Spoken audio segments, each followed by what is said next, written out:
With us now is retired Air Force Brigadier General John Teichert. He served in the top brass at the Pentagon. He also happens to be a former combat pilot who has flown nearly 40 different aircraft. That's a lot of aircraft. Okay, General, let's start with this question. If we can show the ships, the map of the U.S. assets in the region, I think it illustrates a lot about what we could do and what we've done. And you'll see eventually sort of a pincer movement, it looks like to me, right? That we have all of these forces on the Mediterranean side and then all of these forces on the Gulf side. Is it that one side is protecting and the other side is attacking? What is that? Chris, I don't think that's necessarily the case. I think the president waited to start this operation until he was convinced we had the right force posture, both offensively and defensively, to achieve his objectives at the right level of risk. But I don't think there's this division of labor between the Eastern Mediterranean just being defense. I think they've flown strike sorties off of the Ford or the Lincoln just doing offense. I think it's a combination and using those forces in the best synchronized way alongside of Israel. Okay, 900 was what I saw. The 900 different strikes on different targets inside Iran.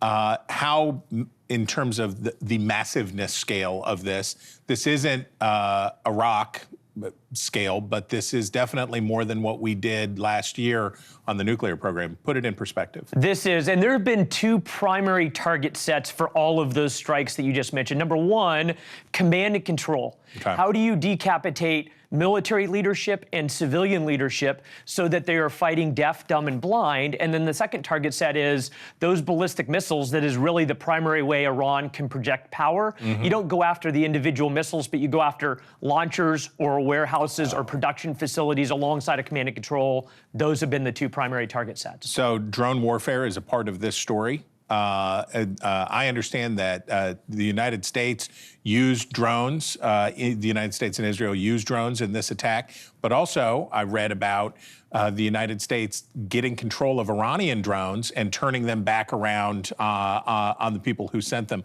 What's the role that drones are playing in all this? Drones have a major part in offensive operations, striking or surveilling the adversary.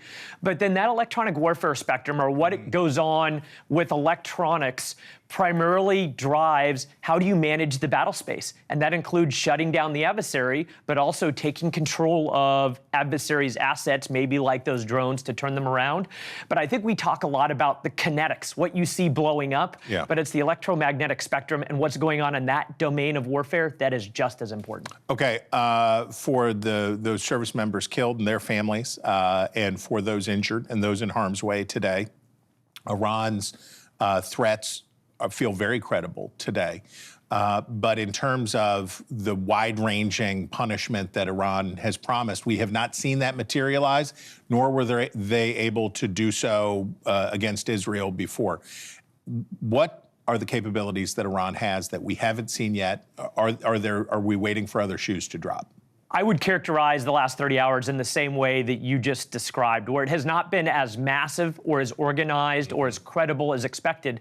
But that doesn't mean that they don't have the ability, like we saw tragically, to do harm to the United States or our interests. Some of those are ballistic missiles, some of those are cruise missiles, some of those are drones, some of those are maybe swarms of small boats in the Persian Gulf. I think that we need to maintain diligence so that we do not get complacent as this progresses and as we continue to strike those target sets where Iran could project power and do harm to us and our interests. The president says basically as long as it takes, right? And that he hopes it's a few days, but if it needs to be, I think he said take the whole thing or do whatever. How long can the United States project this level of force without running ourselves thin? Can we go as long as it takes, or are there material considerations? Part of the posture that the president decided upon so that we had it in place was sustainability. But I think actually the way Iran has responded in attacking those Gulf neighbors may allow us an easier logistical challenge going forward, because they didn't allow us to launch strikes from those countries, so that we were traveling 1,000 miles from the Eastern Mediterranean to strike. If we can start striking from our Gulf partners' locations, then that actually eases the logistical challenge going forward and makes it more sustainable. General Teichert, thanks so much for putting in perspective for us.